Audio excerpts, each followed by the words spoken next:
महाभारत का युद्ध कहने को तो दो परिवारों के बीच हुए धर्म और अधर्म का युद्ध था, लेकिन कौरवों और पांडवों के परिवारों के बीच की इस लड़ाई में लाखों करोड़ों सैनिकों को अपनी जान से हाथ धोना पड़ा। सिर्फ 18 दिन चले इस महायुद्ध में लाखों सैनिकों ने अपनी जान गंवा दी और कई बड़े योद्धा वीर गति को प्राप्त हुए। युद्ध के बाद पांडवों को तो उनका राज सिंहासन यानी हस्तिनापुर मिल गया, लेकिन इस युद्ध में जिन सैनिकों और योद्धाओं की जान गई वो किसी के पुत्र, किसी के पति तो किसी के पिता थे। यानी एक ही महाभारत के युद्ध में इन सैनिकों और योद्धाओं से जुड़े सभी परिवारों को अपने प्रियजनों को खोना पड़ा। इसमें सबसे ज्यादा कभी ना खत्म होने वाला दुख युद्ध में मारे गए इन सभी सैनिकों और योद्धाओं की विधवाओं को पहुंचा। इसलिए महाभारत के युद्ध को जीतने के बाद भी कई वर्षों तक हस्तिनापुर में इन विधवाओं की आंखों के दुख और आंसू थे, जिन्हें चाहकर भी राजा युधिष्ठिर अनदेखा नहीं कर सकते थे। तो दोस्तों, आज के इस वीडियो में हम जानने वाले हैं कि महाभारत के युद्ध के बाद युद्ध में अपने पतियों को खोने वाली विधवा महिलाओं का क्या हुआ। इसके बारे में हमें महाभारत के ही आश्रमवासी पर्व के 33वें अध्याय में जानकारी मिलती है। इस अध्याय की शुरुआत होती है पांडवों के युद्ध को जीतने के बाद हस्तिनापुर में पहुंचने से, जहां सभी हिंदू परंपरा और विधि पूर्वक पांडवों के सबसे बड़े भाई युधिष्ठिर का हस्तिनापुर के नए महाराज के रूप में राज तिलक किया जाता है। महाभारत में भगवान श्री कृष्ण की सहायता से पांडवों ने हस्तिनापुर तो जीत लिया, लेकिन इस दौरान भगवान चाहकर भी उन सैनिकों और योद्धाओं को नहीं बचा सके जो इस युद्ध में लड़े थे।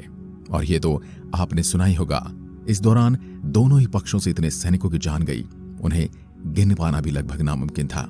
हर रात सैनिकों की मौत के बाद पूरा कुरुक्षेत्र लाशों के ढेर से भर जाता था। इस युद्ध में इतना खून बहा कि आज भी कुरुक्षेत्र की मिट्टी का रंग लाल है। इसलिए जब युधिष्ठिर हस्तिनापुर के राजा बने तो उन्होंने अपनी पूरी कोशिश की कि वह अपनी प्रजा को महाभारत के युद्ध में हुए जान माल के नुकसान से उभार सके। और कहा जाता है कि प्रजा भी युधिष्ठिर के राजपाट में काफी अच्छा जीवन व्यतीत कर रही थी, लेकिन जिन परिवारों ने अपने लोगों को युद्ध में खोया था वह चाहकर भी अपने दुखों को भुला न पाए। खासकर उन सैनिकों की विधवा महिलाएं जो रोज अपने पति के दुख में वियोग करती थी। युधिष्ठिर प्रजा के साथ साथ अपने परिवार के लोगों का भी काफी ध्यान रखते थे और उन्हें कभी भी कौरवों के मरने के बाद उनके पिता धृतराष्ट्र और माता गांधारी को पराया महसूस नहीं होने दिया, और उन्होंने अपनी माता पिता की तरह ही उन्हें प्यार दिया। युधिष्ठिर और सभी पांडवों के इन प्रयास से धृतराष्ट्र और गांधारी धीरे धीरे अपने बेटों की मृत्यु के शोक से बाहर आने लगे थे। महाभारत के युद्ध को हुए अब 15 साल से ज्यादा का समय बीत चुका था, लेकिन फिर एक दिन धृतराष्ट्र ने युधिष्ठिर से कहा कि युधिष्ठिर, अब मैं और गांधारी अपना बचा हुआ जीवन एक साधारण मानव की तरह जीना चाहते हैं। युधिष्ठिर धृतराष्ट्र को अपने पिता की तरह मानते थे, इसलिए धृतराष्ट्र की ऐसी बातें सुनकर युधिष्ठिर को काफी दुख हुआ, लेकिन वो अपने पिता की इस मांग को मना नहीं कर सकते थे। इसलिए युधिष्ठिर ने धृतराष्ट्र और गांधारी को वन में जाने की इजाजत दी थी। धृतराष्ट्र के साथ विदुर और संजय भी वन जाने के लिए तैयार हो गए। जब यह बात पांडवों की माता कुंती तक पहुंची तो उन्होंने भी युधिष्ठिर से धृतराष्ट्र और गांधारी के साथ वन में जाने की इच्छा जाहिर की। युधिष्ठिर माता कुंती को भी मना न कर सके, जिसके बाद गांधारी, धृतराष्ट्र, कुंती, विदुर और संजय सभी साधारण सन्यासी के वस्त्र पहनकर वनों की ओर निकल गए और वहां पर एक साधारण सी कुटिया बनाकर रहने लगे। माता पिता के जाने के बाद युधिष्ठिर और सभी पांडव अपने राज्य शासन में व्यस्त हो गए। वे अपनी प्रजा को हर तरह की सुख सुविधाएं देने की कोशिश करने लगे। उनके इन प्रयासों से हस्तिनापुर ने भी काफी तरक्की की। महाभारत के युद्ध को हुए कई वर्ष बीत चुके थे, लेकिन आज भी जब युधिष्ठिर हस्तिनापुर की गलियों में अपनी प्रजा से मिलने जाते तो उन्हें महाभारत के युद्ध में शहीद हुए सैनिकों की विधवाओं का चेहरा देखकर उनका चेहरा उतर जाता। इन विधवाओं में दुर्योधन की पत्नी भानुमति, कर्ण की पत्नी रुशाली भी थी, जो समय समय पर द्रौपदी से अपने दुखों के बारे में बात करती थी। पर कभी कभी इन्होंने अपने दुखों के बारे में अपने राजा युधिष्ठिर को नहीं बताया, लेकिन इसके बावजूद उनके चेहरों के भाव से युधिष्ठिर इन सभी विधवाओं के दुख को काफी अच्छे से समझते थे, लेकिन युधिष्ठिर उनके लिए कुछ कर नहीं सकते थे। इसी तरह समय बीतता गया, पर एक दिन पांडवों में सबसे छोटे सहदेव को माता कुंती, धृतराष्ट्र और गांधारी से मिलने की इच्छा हुई। सहदेव ने अपने इस मन की इच्छा के बारे में भाई युधिष्ठिर और सभी पांडव भाइयों को बताया। इसके बाद सभी भाइयों को अपनी माता कुंती से मिलने की इच्छा होने लगी, लेकिन ये सभी ये देखना चाहते थे कि उनकी माता कुंती, धृतराष्ट्र और गांधारी अच्छे से रह रहे हैं और उन्हें किसी चीज की कोई परेशानी तो नहीं है। इसलिए ज्यादा समय न गंवाते हुए पांडव अपनी पत्नियों के साथ वन जाने का निर्णय करते हैं। जिसके बाद अगले दिन सभी पांडव भी सभी साधारण वस्त्रों में वन की ओर निकल गए। जब प्रजा ने पांडव को इस तरह से वन की ओर जाते देखा तो प्रजा भी उनके साथ उनके पीछे पीछे चल दी। इन सभी प्रजा में वह विधवा स्त्रियां भी शामिल थी जो इतने वर्ष बीत जाने के बाद भी महाभारत में मरे अपने पतियों का दुख भुला नहीं पाई थी।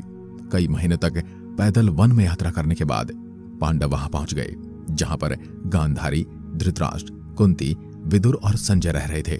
जिसके बाद उन्होंने सभी से भेंट की।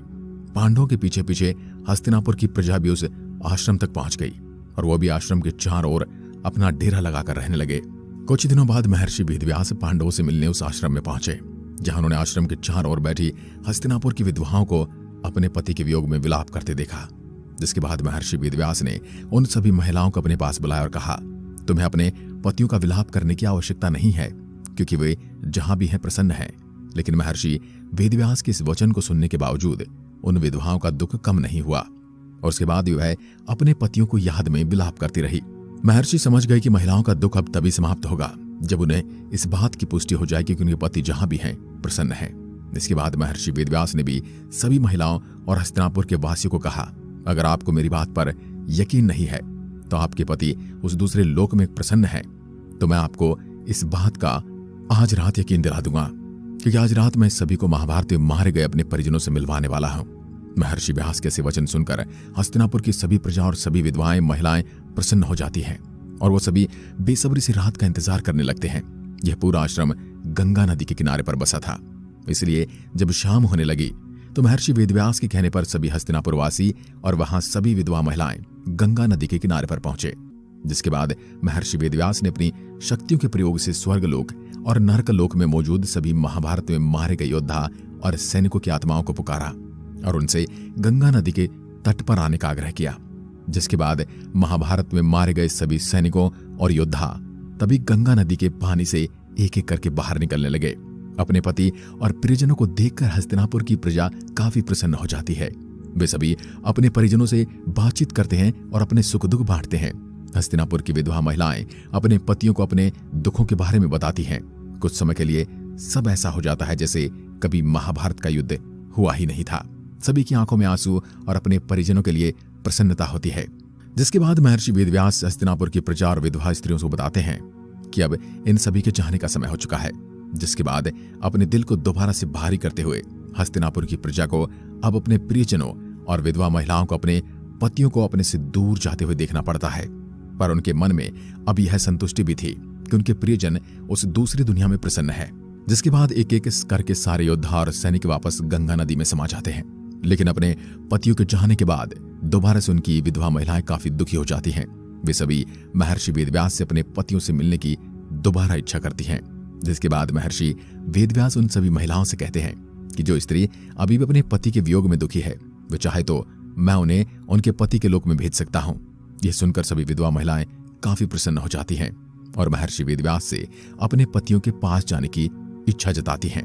जिसके बाद महर्षि वेदव्यास कहते कि जिन महिलाओं को अपने पति के पास जाना है वे गंगा के पवित्र जल में डुबकी लगाकर पृथ्वीलोक पर अपना जीवन त्याग करते हुए अपने पतियों के लोक में जा सकती हैं। जिसके बाद एक एक करके जिन विधवा स्त्रियों ने गंगा नदी में डुबकी लगाई और अपना शरीर त्याग कर अपने पतियों के पास पहुंच गई और इस तरह महाभारत के युद्ध में उन महिलाओं को अपने पति की मौत से मिला जीवन भर का दुख समाप्त हुआ। तो दोस्तों ये थी कहानी कि महाभारत के युद्ध में शहीद हुए लाखों सैनिकों की विधवा महिलाओं का क्या हुआ। आशा करते हैं आज की इस वीडियो से आपको कुछ नया सीखने को मिला होगा। अगर आपका कोई सवाल या सुझाव है तो हमें कमेंट में लिखकर जरूर बताइए। एक बार फिर मिलते हैं, तब तक के लिए नमस्कार, जय हिंद, जय भारत।